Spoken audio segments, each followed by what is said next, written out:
আলাইকুম ভাই। ওয়ালাইকুম আসসালাম। কি অবস্থা ভাই? কি ভালো আছে ভাই, আপনি ভালো আছেন? কি ভাই কি লাগাইতেছেন? হ্যালো ভাই, এটা বিদেশের একটা সবজি। এটা খুব দারুণ একটা জিনিস। এটা বাংলাদেশে আমি 4 বছর ধরে চাষ করতেছি। এটা বিশেষ করে হাড়ের প্রচুর উপকার। সবজিতে নিচে হবে আলুর মতো বড় হবে, একটা 400-500 গ্রাম পর্যন্ত মিষ্টি লাল, রক্তমতি লাল, পুরো লাল, ভিতরেও লাল। এটা যদি আপনি একটা কাঠের টুকরো টুকরো করে কাঠের যদি 40 কেজি পানির মধ্যে রাখেন, 40 কেজি পানি লাভ হবে, পুরো লাভ। আর এটা রক্ত বৃদ্ধির কাজ করে, হার্টের কাজ করে, সবজি ক্যান্সারেরও কাজ করে। আর শাকটাও খুব ভালো লাগে খেতে। আর বিটটা তরকারি হিসেবে ভালো লাগে। আর এই বিট যদি আপনি গ্যালেন্ডার করে যদি আপনি রস খান, তা আপনার প্রচুর রক্ত বৃদ্ধি হবে। এমনকি দেখা গেছে আপনি কাঠের টুকরো টুকরো করে কাঠে রাখতে পানিতে ভিজা রাখলেন, পানিটা খেলেন, তারপরে শরীরের অনেক উপকার। যদি আপনি সবজি হিসেবে তরকারিতে খান, তারপরেও উপকার।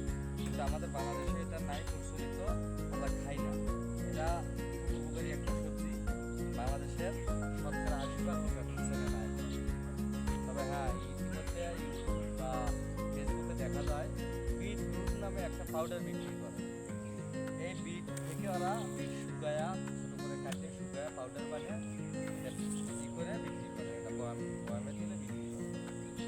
সবজিটা আমাদের বাংলাদেশে যদি এটা প্রচলিত হতো, আমার মনে হয় সব থেকে ভালো হয়েছে। খালাইছিলেন তো, এখন ওখানে তো ঘন হয়েছে।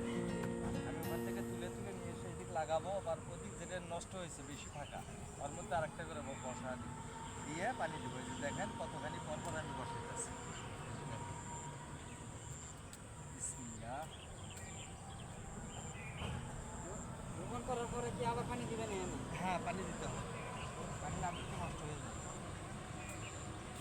আমি এই যাবৎ যতগুলো ভিডিও বানাইছি, প্রত্যেকটা ভিডিওতে আমি মাটির কথাটা তুলে ধরছি।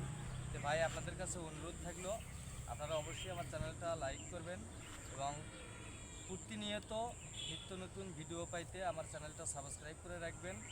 আর কোন ধরনের সবজি কি করতে হবে, বা কোন ফসল বা কোন ফুল ফলে কীভাবে চাষ করা যায়, এটা আমার কাছে আপনারা কমেন্টের মাধ্যমে জানা দিলে আমি আপনাদেরকে যে নতুন করে দেখা দিতে পারবো ভিডিওর মধ্যে।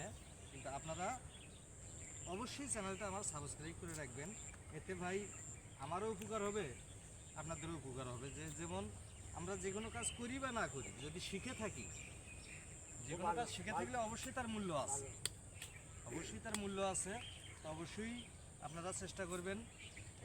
আর এই ধরনের বীজ যদি আপনাদের নিতে ইচ্ছুক থাকেন, তাহলে অবশ্যই আমার সাথে যোগাযোগ করতে পারেন।